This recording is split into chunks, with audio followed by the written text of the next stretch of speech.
Halo semuanya, hari ini saya sangat excited untuk mempresentasikan proyek saya dalam membangun aplikasi multiplatform sistem informasi bakteri. Sebuah platform edukasi interaktif yang saya bangun dari nol menggunakan Django REST Framework untuk backend dan Flutter untuk frontend. Proyek ini dirancang khusus sebagai media pembelajaran anak-anak untuk memahami dunia mikrobiologi dengan cara yang menyenangkan. Aplikasi ini menampilkan katalog lengkap berbagai jenis bakteri dengan informasi detail seperti klasifikasi baik jahat, bentuk visual, habitat, peran dalam kehidupan sehari-hari, dan dilengkapi dengan gambar serta fakta menarik. Yang membuatnya menarik adalah arsitektur yang solid dengan RESTful API yang powerful, responsive design untuk multi-platform, dan user interface yang cocok untuk anak-anak, sehingga belajar tentang bakteri menjadi pengalaman yang menyenangkan. Nah, jadi ini nih dapurnya, aplikasi sistem informasi bakteri yang saya buat. Mari kita jelajahi satu persatu file penting yang bikin aplikasi ini bisa jalan. Pertama, kita lihat struktur foldernya. Ada folder utama bakteri edu backend yang isinya semua magic terjadi. Di dalamnya ada beberapa hal utama. Ada folder bakteria, ini adalah app utama kita, tempat semua logik tentang bakteri hidup. Lalu ada folder bakteri edu, ini adalah project root yang ngatur settingan global. Ada juga folder media, tempat semua gambar bakteri disimpan. Dan ada file environment sebagai environment virtual Python, biar dependensi kita rapih dan gak tabrakan dengan project lain.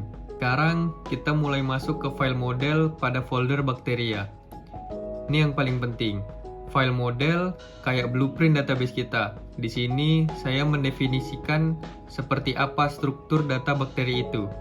Jadi, setiap bakteri punya nama ilmiah, diklasifikasikan baik atau jahat, punya bentuk tertentu, dan tentu saja ada fotonya. Selanjutnya, ada file serializer yang masih berada pada folder bakteria. Kalau model bikin struktur datanya, serializer ini kayak translator yang ngubah data Python kompleks jadi JSON yang dimengerti front-end. Serializer ini bikin data dari database jadi format yang bagus buat API. Lalu ada file views. Ini otak aplikasinya. Di sini semua logic bisnisnya. Saya pakai view set yang udah disediain Django REST Framework. Jadi di sini kita bisa filter, search, dan ada custom endpoint khusus. Ada juga file URLs. File ini kayak peta jalan yang nentuin URL mana yang ngarah kemana. Berkat file ini, URL seperti API/bakteria bisa jalan. Selanjutnya ada file admin. Ini dashboard admin buat ngelola data. Saya customize biar lebih user friendly. Jadi, admin bisa dengan mudah manage data bakteri tanpa perlu technical details. Terakhir, pada folder bakteria ada file sheet bakteria. File keren ini buat isi database otomatis dengan data sampel. Jadi, tinggal jalankan satu komen, database langsung terisi secara otomatis.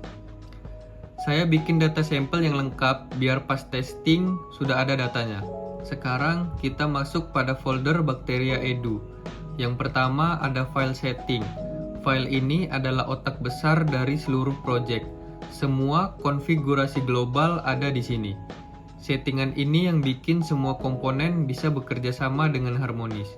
Pada folder ini ada juga file URLs seperti pada folder bakteria.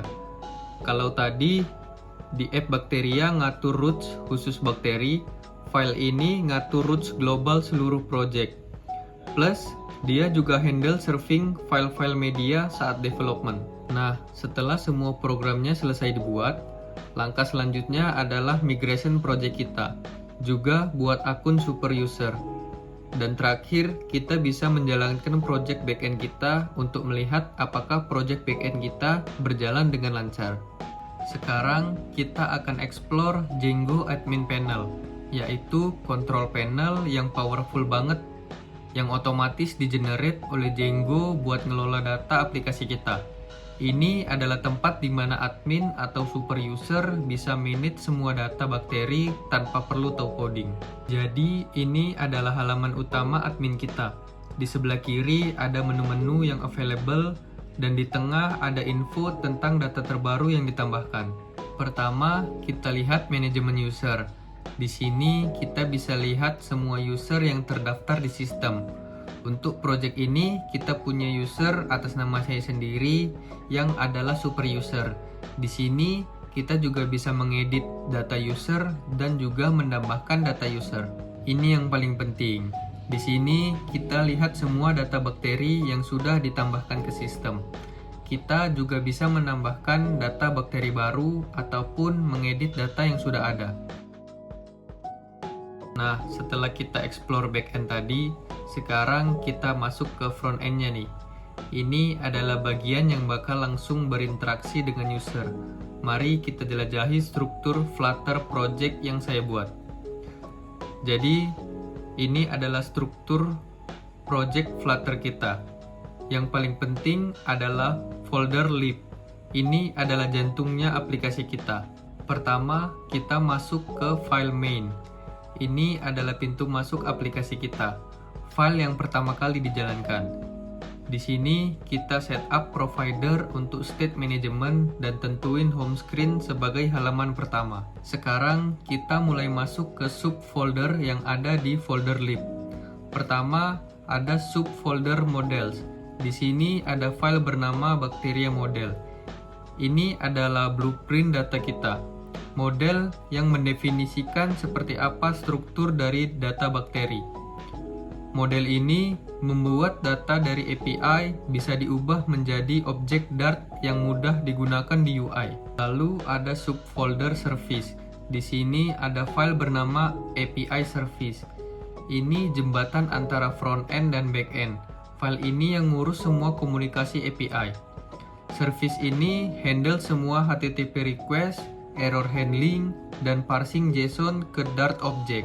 Setelah itu, kita masuk ke subfolder provider yang berisi file bacteria provider. Ini adalah otak state management kita, menggunakan provider pattern untuk mengelola state. Provider ini yang mengelola state, loading state, error state, dan notify UI ketika ada perubahan data. Ada juga subfolder screen. Folder ini berisi semua halaman atau screen aplikasi kita. Ada home screen sebagai halaman utama dengan menu pilihan. Ada bacteria list screen sebagai list semua bakteri dengan search functionality. Ada bakteri detail screen sebagai detail lengkap sebuah bakteri. Ada bakteri type screen sebagai filter bakteri berdasarkan jenis baik atau jahat. Ada shape filter screen sebagai filter bakteri berdasarkan bentuk. Nggak lupa juga ada subfolder widget. Folder ini berisi komponen UI yang reusable. Ada file bacteria card untuk menampilkan item bakteri di list. Ada app bar untuk custom app bar yang konsisten across screen. Dan ada juga loading shimmer effect untuk loading state. Terakhir ada subfolder config yang berisi file app config. File ini berfungsi untuk konfigurasi setting yang global. Central konfigurasi membuat kita mudah untuk mengubah setting tanpa harus edit multiple file. Setelah semua programnya selesai, kita bisa menjalankan aplikasi kita dengan cara memilih device dan mulai menjalankan aplikasi dengan perintah Flutter Run. Nah, sebenarnya saya ingin menjalankan aplikasi saya di emulator Android, tapi laptop saya nggak mendukung buat launch emulator Android. Jadi, ya saya memilih menjalankan aplikasi saya di aplikasi desktop, karena lebih ringan. Sekarang, kita akan explore aplikasi front-end sistem informasi bakteri yang sudah jalan dengan live data dari backend Django kita. Mari kita mulai dari home screen. Kita punya 4 elemen menu utama yang sangat simpel. Ada semua bakteri untuk melihat semua koleksi bakteri. Ada bakteri baik, khusus bakteri yang bermanfaat. Ada bakteri jahat, khusus bakteri yang berbahaya. Dan ada filter bentuk untuk explore berdasarkan bentuk bakteri. Sekarang kita masuk ke menu semua bakteri. Di sini kita lihat semua 6 bakteri yang ada di database kita. Setiap bakteri ditampilkan dalam card yang rapi dengan gambar bakteri, nama umum, nama ilmiah, jenis badge, hijau untuk baik dan merah untuk jahat, dan badge bentuk sesuai bentuk bakteri. Ini yang keren, fitur pencarian real time. Dengan hanya mengetik lat, langsung keluar hasilnya, Lactobacillus. Ini pakai debouncing technique. Jadi tidak search pada setiap ketikan, tapi menunggu user berhenti mengetik sejenak. Di sini juga ada menu yang mengklasifikasikan bakteri berdasarkan sifatnya, yaitu ada bakteri baik dan juga bakteri jahat. Sekarang kita explore menu filter bentuk. Di sini kita bisa lihat bakteri berdasarkan bentuk fisiknya. Nah, itu tadi penjelasan dari project yang saya bangun. Mulai dari back-end yang menggunakan Django, sampai front-end yang menggunakan Flutter. Semua berjalan selaras dengan harmonis menjadi satu kesatuan aplikasi multiplatform. Terima kasih sudah menonton. Oh iya, project ini saya buat sebagai perbaikan nilai mata kuliah pemrograman multiplatform. Semoga dengan project yang saya bangun ini, saya bisa mendapatkan nilai yang lebih baik.